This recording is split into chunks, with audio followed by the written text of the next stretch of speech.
নমস্কার বন্ধুরা, সবাই কেমন আছো? আশা করছি সবাই খুব ভালো আছো। আমিও ভীষণ ভালো আছি বন্ধুরা। তো দেখো, আমার হাজব্যান্ড কালকে নবদ্বীপের লাল মিষ্টি দই নিয়ে এসেছিলো।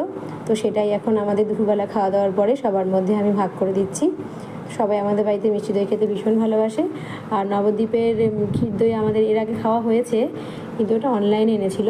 তো এবার আমার হাজব্যান্ড এখানে একটা দোকানের খোঁজ পেয়েছে যেখানে এই মিষ্টি দইটা পাওয়া যায়, নবদ্বীপের দইটা। তো সেটাই এনেছে।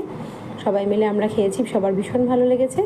আর আমিও নিয়েছি, আমিও লাস্ট ভিডিওতে এটা বলেছি কেমন লেগেছে খেতে। দেখো, স্টার্ট হলো, বলো আবার বলো। নবদ্বীপের দই নিয়ে এসছে কর্তা মশাই, তাই খেয়ে বলছি কেমন। দারুণ খেতে গো, সত্যি ভালো খেতে।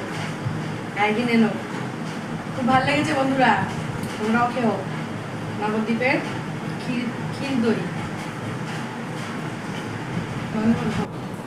দেখো, হাঁড়ি নিয়ে বসে গেছি আমি, সবাইকে ভাগযোগ করে দিয়ে এবার আমি হাঁড়ি চেপে খাবো দই। দারুণ লাগে আমার। তোমরা কারা কারা দই ভালোবাসো বন্ধুরা, আমাকে জানিও কমেন্টে, ঠিক আছে? তো দেখতেই পেলে আমি কি বললাম। আর ভিডিওটি আমার হাজব্যান্ড করে দিয়েছে। তোমাদের কেমন লাগলো ভিডিওটি জানিও। আজকের মতো এখানেই বিদায় নিচ্ছি, টাটা।